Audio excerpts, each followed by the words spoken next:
again, there's one of the great of my brother who I mentioned, who went to Rhode Island School of Design, and he, as I was starting to learn and teach myself, he said, well, Andy, I have two pieces of advice. I have one observation for you and one piece of advice. I said, what's that? I said, the observation is, I don't know what the heck you're doing, and what have you. And the piece of advice is never go anywhere near an art school, because, you know, again,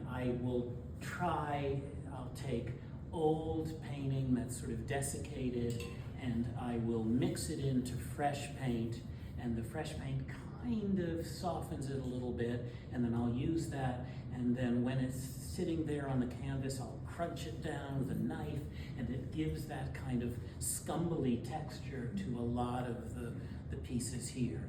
And then I'll use pretty much anything you can think of, not only paintbrushes, but knives and fingers and thumbs.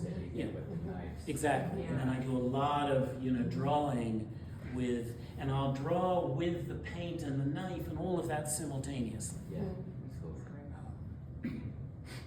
Maybe this is not a fair question, but what is the process? How long does Remember, it take? I was a lawyer. I know, and I'm a lawyer. I'm a lawyer. There you go. And litigation is miserable, Right. yes.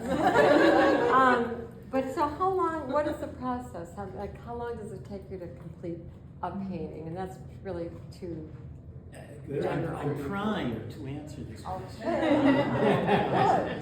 And the answer is, good lawyer's answer, I don't know. The reason I don't know is because I work on multiple paintings at the same time. Okay. It can be as many as 4, 5, 6, 7, and some of them might be further along than others, because, you know, there might be one that's almost done and I'm not quite sure what to do, and then I'll be working on 2 that are newer, and then something will happen and I'll say, you know, whether that color or this, that's what that painting needs, and then I can add that. So in any given grouping, and at the moment, we have our studio building has its open studios coming up. It starts on Friday the 5th of September, which I think is 2 weeks from tonight. Scary. I have 5 paintings that are almost done, and 2 that are not almost done that I'm going to have to work on a lot during the course of the next 2 weeks. So some of those you can say it took me 3 months to do them, because they've been sitting around for quite a time before I've actually finished them. And then there are other ones that I can go from A to Z in 2 days. Okay. It just, Yeah. you know, it varies. Okay. So you did discover